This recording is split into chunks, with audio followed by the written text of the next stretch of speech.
Hello વિદ્યાર્થી મિત્રો, હવે આપણે આગળના મુદ્દા તરફ જઈએ. આગળનો મુદ્દો છે વિદ્યુત ભારનું સંરક્ષણ.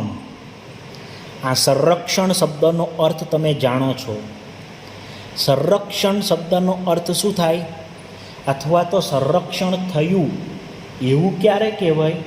તો કે પ્રક્રિયા પહેલાંનો જવાબ અને પ્રક્રિયા થઈ ગયા પછીનો જવાબ જો સરખો હોય ને તો એવું કહેવાય કે સંરક્ષણ થયું, જે મેં તમને 11માં બતાવેલું છે.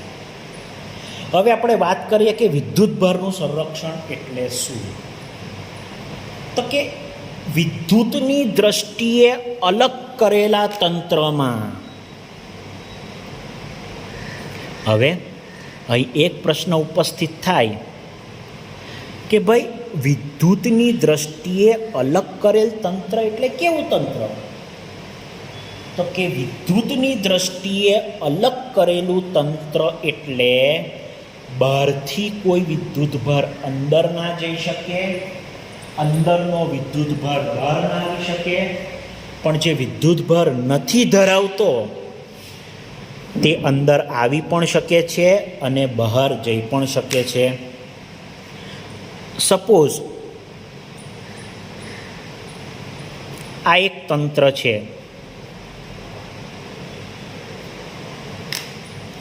હવે આ જે તંત્ર છે ને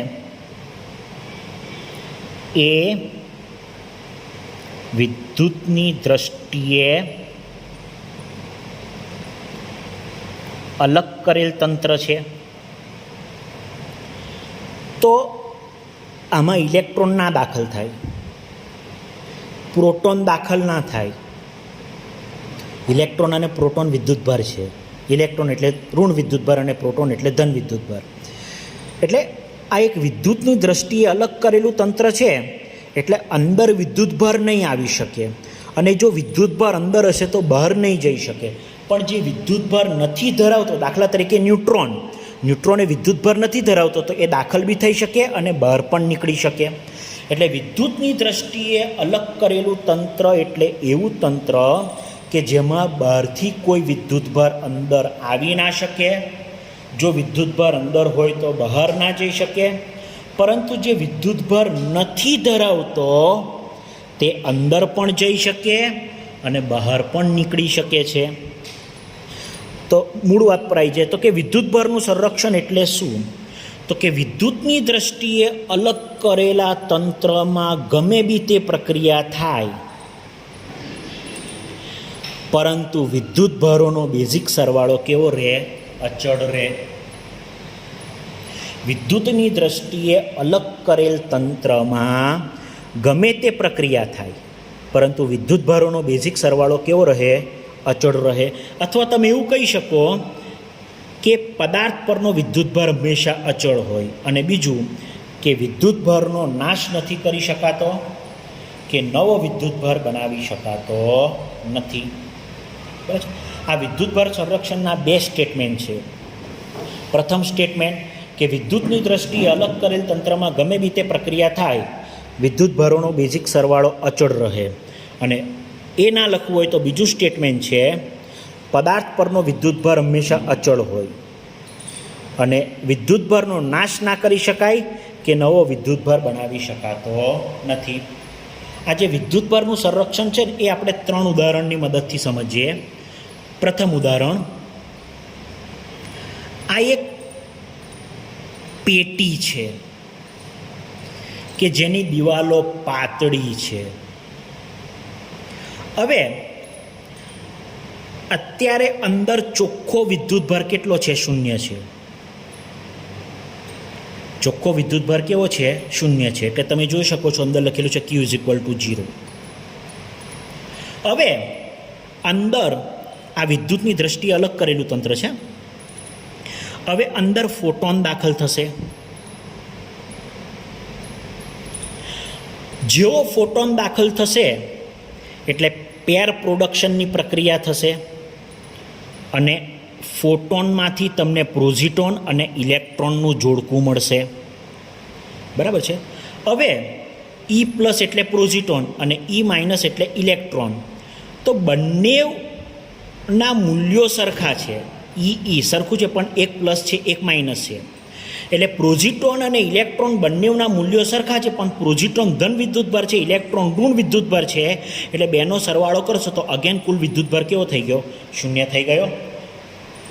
અહીં શરૂઆતમાં કુલ વિદ્યુતભાર શૂન્ય હતો, ફરી પાછો કુલ વિદ્યુતભાર કેવો થઈ ગયો? શૂન્ય.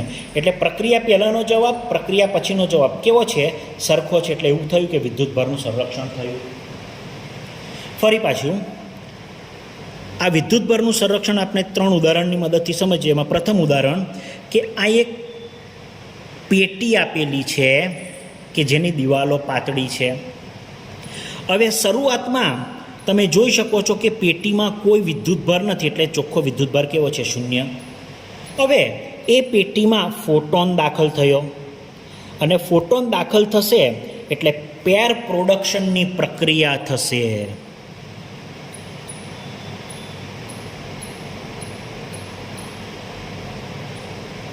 અને એ પેર પ્રોડક્શનની પ્રક્રિયા થવાથી પ્રોઝિટોન અને ઇલેક્ટ્રોનની જોડ મળશે.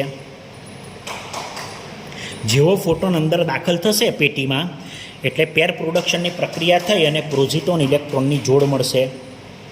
હવે પ્રોઝિટોન ઇલેક્ટ્રોન બંનેના મૂલ્યો સરખા છે, પણ એક પ્લસ છે, એક માઇનસ છે.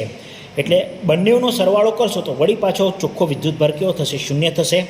તો તમે જોઈ શકો છો કે પ્રક્રિયા પહેલાં ચોખ્ખો વિદ્યુતભાર શૂન્ય હતો અને પછી પણ ચોખ્ખો વિદ્યુતભાર શૂન્ય છે. એટલે પ્રક્રિયા પહેલાંનો જવાબ ને પછીનો જવાબ કેવો થયો? સરખો થયો. એટલે આ થયું વિદ્યુતભારનું સંરક્ષણ. હવે આપણે આ વિદ્યુતભારનું સંરક્ષણ એના માટે ઉદાહરણ નંબર 2 જોઈએ. તો તમે જોઈ શકો છો આકૃતિમાં કાચનો સળિયો બતાવેલો છે. એના ઉપર જેટલા ધન વિદ્યુતભાર છે એટલા જ ઋણ વિદ્યુતભાર છે. એટલે આ કાચનો સળિયો વિદ્યુતની દ્રષ્ટિએ તટસ્થ છે. એ જ પ્રમાણે રેશમનું કપડું, તેના ઉપર પણ જેટલા ધન વિદ્યુતભાર છે એટલા જ ઋણ વિદ્યુતભાર છે. એટલે રેશમનું કપડું પણ વિદ્યુતની દ્રષ્ટિએ તટસ્થ છે. આ જે આખી પ્રોસેસ છે ને એ કાચના સળિયાને રેશમના કપડા સાથે ઘસો તે પહેલાંની છે.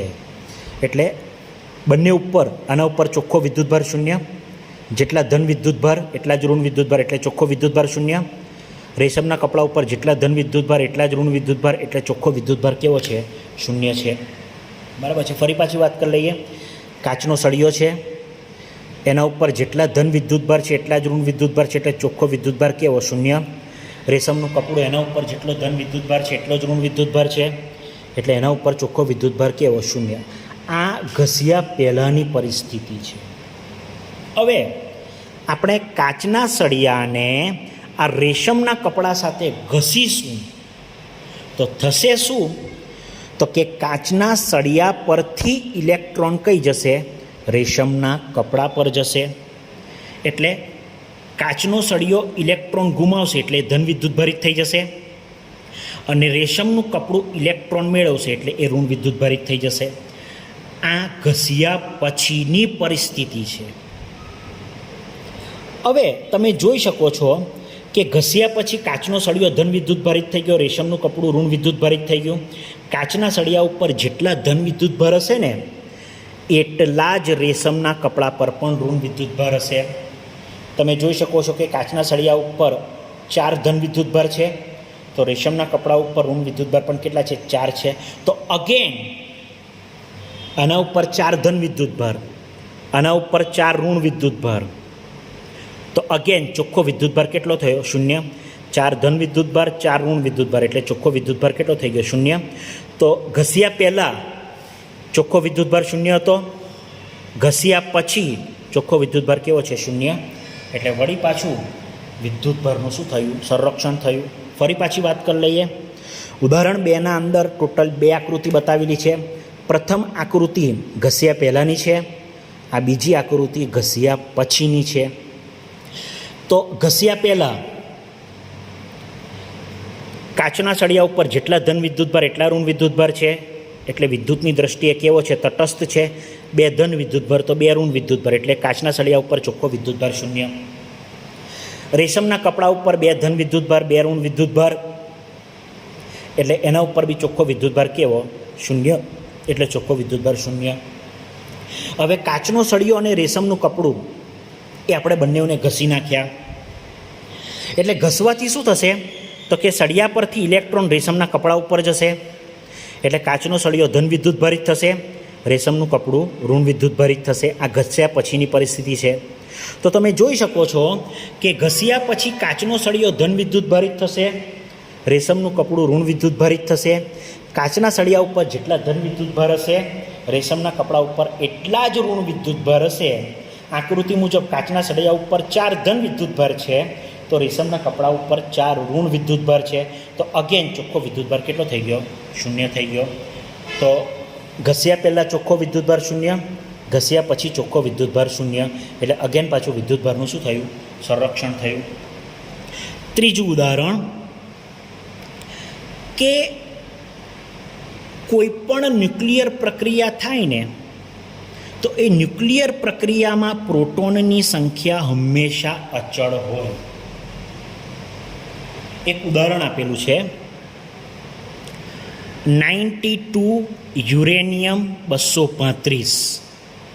એમાં આ જે નીચે છે ને, નીચેની તરફ જે બતાવેલા છે એ પ્રોટોનની સંખ્યા કહેવાય.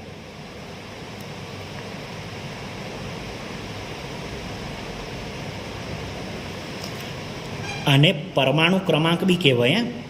અને ઉપર જે હોય તે પરમાણુ દળાંક. આપણે નીચે મૂળ વાત કરીએ, આ જે નીચે લખાય એ પરમાણુ ક્રમાંક પણ કહેવાય અથવા પ્રોટોનની સંખ્યા પણ કહેવાય. હવે આ 92 યુરેનિયમ 235, એમાં પ્રોટોન કેટલા છે? 92.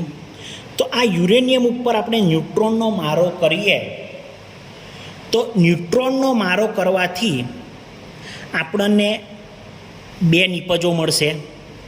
56 બેરેલિયમ 141 અને 36 ક્રિપ્ટોન 92. આ 2 નિપજ મળશે, સાથે 3 ન્યુટ્રોન મળશે અને ઉર્જા મળશે. તમે જોઈ શકો છો, તમે આ જે યુરેનિયમ છે ને એના પર એક જ ન્યુટ્રોનનો મારો કરેલો, એટલે યુરેનિયમ ઉપર 1 ન્યુટ્રોન મારેલો, તો સામે 3 ન્યુટ્રોન મળ્યા. તો આ યુરેનિયમ ઉપર તમે ન્યુટ્રોનનો મારો કરશો એટલે તમને 2 પ્રોડક્ટ મળશે, બેરિયમ અને ક્રિપ્ટોન, સાથે સાથે 3 ન્યુટ્રોન મળશે અને ઉર્જા મળશે. હવે આ જે ડાબી બાજુનો ભાગ છે એ તમારો પ્રક્રિયા પહેલાંનો, અને આ જે જમણી બાજુનો ભાગ છે એ પ્રક્રિયા પછીનો. તો પ્રક્રિયા પહેલાં, આ બંને પ્રક્રિયા પહેલાં, તો યુરેનિયમમાં પ્રોટોન કેટલા? 92 અને અહીંયા 0. તો પ્રક્રિયા પહેલાં 92 + 0 કેટલા? 92. એટલે પ્રક્રિયા પહેલાં પ્રોટોન 92 થઈ ગયા. હવે પ્રક્રિયા પછી બેરિયમમાં કેટલા? 56 પ્રોટોન પ્રક્રિયા પછી. ક્રિપ્ટોનમાં કેટલા? તો કે 36. અને અહીં 3 × 0, આ 3 અને આ 0, તો 3 × 0 કેટલા? 0 જ થશે. તો બાકી કેટલા થશે? 56 અને 36. તો 56 અને 36 કેટલા થયા? 52 થયા. તો તમે જોઈ શકો છો કે આ એક ન્યુક્લિયર પ્રક્રિયા છે. એમાં પ્રક્રિયા પહેલાં પ્રોટોનની સંખ્યા અને પ્રક્રિયા પછી પ્રોટોનની સંખ્યા કેવી થઈ? સરખી થઈ. એટલે જ આપણે શરૂઆતમાં કીધું કે કોઈ પણ ન્યુક્લિયર પ્રક્રિયા હોય ને એમાં પ્રોટોનની સંખ્યા હંમેશા કેવી હોય? અચળ જ હોય. બરાબર છે. હવે એક ઉદાહરણ આપેલું છે કે 92 યુરેનિયમ 235 ઉપર ન્યુટ્રોનનો મારો કરો તો તમને 2 પ્રોડક્ટ મળે, બેરિયમ અને ક્રિપ્ટોન, સાથે સાથે 3 ન્યુટ્રોન મળે અને ઉર્જા મળે. હવે આ ડાબી બાજુનું જે છે એ પ્રક્રિયા પહેલાં અને આ જમણી બાજુ છે તે પ્રક્રિયા પછી. આ નીચે જે હોય તે પ્રોટોન કહેવાય. તો પ્રોટોનની સંખ્યા પ્રક્રિયા પહેલાં કેટલા? તો કે 92 ને 0, એટલે 92 + 0 કેટલા? 92. પ્રક્રિયા પછી કેટલા પ્રોટોન? તો કે આ 56, ક્રિપ્ટોનના 36 પ્લસ 3 ગુણ્યા 0, આ 3 ગુણ્યા 0 એટલે 0 જ થશે, તો બાકી રહેશે 56 અને આ 36. તો 56 ને 36 કેટલા થયા? 92 થયા. એટલે પ્રોટોનની સંખ્યા પ્રક્રિયા પહેલાં કેટલી હતી? 92. પ્રક્રિયા પછી પણ કેટલી થઈ? 92. અને પ્રોટોન એટલે શું? તો કે વિદ્યુતભાર. પ્રોટોન એટલે ધન વિદ્યુતભાર.